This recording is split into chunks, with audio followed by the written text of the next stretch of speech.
Fala galera, tudo bem? Vamos aqui, dessa vez, na nossa sequência de geometria espacial, ver a parte de cilindros. Esse assunto aqui não tem jeito, você não vai nem me perguntar. Cai em toda a prova e é claro que no Enem, todo ano tem questão pra caramba de geometria espacial e cilindro pode vir a ser até mesmo uma delas ou até mais do que uma das questões que vão aparecer dentre as 45. Tá beleza?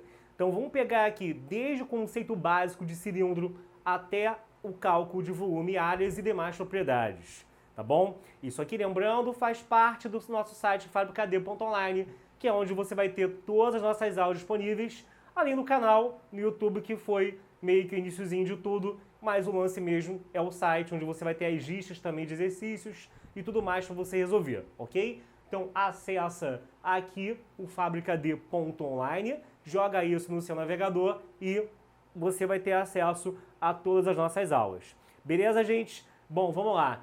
Então a gente está vendo aqui a parte de geometria espacial, que é uma parte mega importante. Vamos ver agora a parte de cilindros. Galera, toma cuidado. A parte de cilindros é uma parte muito rica em conteúdo.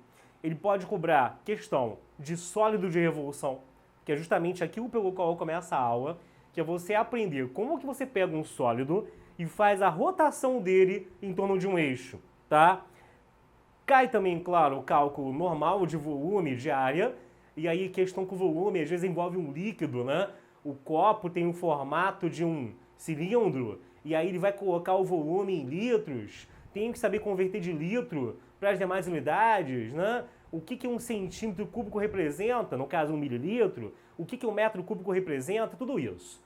Bem como questões em que ele vai, peguei uma esfera, mergulhei dentro de um cilindro, e aí o nível do líquido subiu um pouquinho. Já viu alguma questão assim? Isso até remete um pouquinho àquela ideia de empuxo. Você vai ver que isso aí tem um pouco a ver com aquela parte de física de hidrostática, porque tem aqui a ideiazinha do volume deslocado, né? Como você põe um objeto dentro, no caso de um copo cheio de líquido, ou quase cheio, né? Ou parcialmente cheio, que seja, o líquido vai subir de nível porque aquele objeto que está lá dentro empurra o nível do líquido para cima. Ele vai perguntar de quanto que ele subiu. Tá bom? Então, galera, olha só, vamos aqui dividir nossa aula em várias partes. Vamos começar a ver então o conceito aqui de cilindro de revolução, beleza? Perdão, então o que seria aqui um cilindro de revolução? Vamos aqui dar o conceito de cilindro de uma forma diferente, de repente, daquela que você viu no seu colégio. Você vai imaginar que você pegou aqui um retângulo e fez esse retângulo girar em torno de um eixo, que é esse eixo aqui chamado de eixo de revolução. É o eixo em torno do qual eu estou girando a figura, tá? Isso pode ser cobrado também para questões em figuras que você ainda não viu aquela figura, como assim, não entendi. Ele pode pegar, por exemplo, um sólido, que não é um retângulo, ou não é um triângulo, que dá origem a um cone, e aí perguntar, se eu pegar aquele sólido e fizer aquele sólido girar em torno de um eixo, que figura que vai dar aquilo? Ele pode só botar a figura para você marcar e você saber o que é aquilo. Ele pode perguntar o volume, pode perguntar meio que a sombra da figura, que o Enem também gosta disso, tá? Ele pode perguntar várias paradas. Então, cara, toma cuidado. Vou fazer aqui uma parada que, no caso o retângulo, você sabe que vai dar um cilindro, pode parecer mongoloide, mas quando chegar em outros sólidos, isso vai ser útil, tá? Então, como é que você aqui pega e você enxerga o resultado da rotação de um retângulo em torno de um eixo, ok? Você vai pegar então aqui, ó, e vai fazer o seguinte. Marca o simétrico desse ponto A em relação ao eixo. Eu vou chamar de A'. E marca aqui o simétrico desse ponto B em relação ao eixo, que eu vou chamar de B'. Bom, aí repara aqui. Esses pontos, girando em torno do eixo, eles estão mantendo a mesma distância em relação a ele, né? Eles estão girando, sempre mantendo aqui, ó, a parada vai meio que sair do plano do quadro e aí vai manter a mesma distância em relação ao eixo. Também vai girar, entrar lá dentro, não, entrar lá dentro é ótimo, né? Entrar ali dentro do plano do quadro, né? E aí você vai ter o quê? Você vai ter que, como ele gira mantendo o tempo todo a mesma distância em relação ao eixo, isso vai ser o quê? Vai ser um raio. Vai ser o raio da figura que você precisa, tá? Então você vai ter que aqui, ó,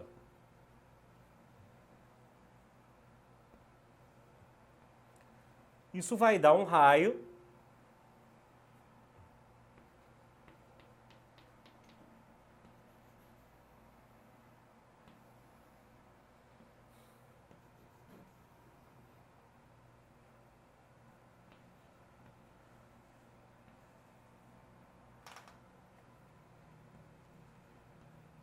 e aí isso vai dar origem à figura de um cilindro, tá? Agora, repara aqui o seguinte, os elementos do cilindro são poucos, mas tem que tomar cuidado que quando, por exemplo, eu falo em geratriz num cone, que o pessoal que já viu a matéria antes na vida, sabe o que é. Quando eu falo em geratriz em cilindro, o cara acha esquisito, né?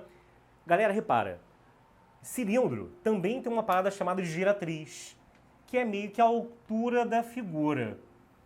Na verdade, geratriz de cilindro e a altura são a mesma coisa quando o cilindro é esse aqui, ó, que é o chamado cilindro reto. O que é um cilindro reto? É aquele em que a altura forma 90 graus com a base, tá? Agora, quando você tem aqui um cilindro, como é que cai tanto isso? Pelo menos lá no Rio, né? Uma FUVEST da vida vai adorar isso aqui, tá? Que quando aqui a altura está meio que inclinada em relação ao plano da base, aí isso faz um pouco mais de sentido. Que tu vai ver que geratriz é uma coisa e a altura do cilindro é completamente outra, tá? Então chega aqui comigo. Elementos de um cilindro. O que tem que saber então aqui? Repara que em todas as aulas espacial, a primeira coisa que eu faço é isso. Identificar quais são os elementos da figura. Que tem gente que está fazendo a questão o mais descabelante possível. Professor, o cara levanta o braço. O cara não sabe o que é o básico daquela figura. O cara está olhando para uma figura e achando que é outra. Isso, amigo, não pode acontecer. Belezinha? Tá? Então o que você vai ter aqui? Elementos. O raio, né? Que no caso aqui seria a distância de qualquer ponto da geratriz, ou altura no caso, né? Até o eixo.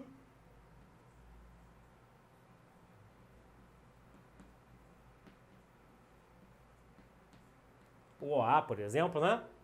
No caso também a altura, que seria aqui o segmento AB, e as bases, que são dois círculos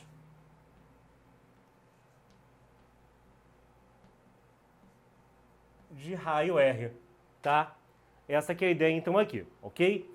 Classificação, galera. Vamos logo para aquela diferenciação que eu falei. Existe o cilindro chamado de cilindro reto, tá? Que é aquele em que a altura e a geratriz se confundem. Ele forma 90 graus com a base. E existe o cilindro chamado de cilindro oblíquo, tá? Você vai ter o que aqui? Você vai ter, no caso aqui, a altura diferente da geratriz. A geratriz é a linha que liga qualquer ponto da base superior a um ponto correspondente na base inferior, tá? Então, se eu marcar aqui um ponto lá em cima, chamado de ponto A, e tiver um ponto A' aqui embaixo, a geratriz seria esse segmento A'. Da mesma maneira, eu teria uma mesma geratriz de mesmo tamanho aqui à esquerda, tá? E por aí vai. E a altura, cara? Se numa questão como essa, numa prova, o cara resolve de sacanear pedindo o valor da altura, bom, eu imagino que algum elemento desse que eu vou citar agora vai ser dado. Ele vai dar duas coisas e vai pedir uma terceira. O quê? Tá? O que você vai ter aí? Ele pode pegar, no caso aqui, e fazer o seguinte. Ele pode dar aqui o ângulo que essa geratriz forma com a base, e aí o que vai acontecer? Ele vai perguntar para você, dado esse ângulo e a geratriz, qual é a altura. Ou dá a altura e o G e pede um ângulo, e por aí vai, tá?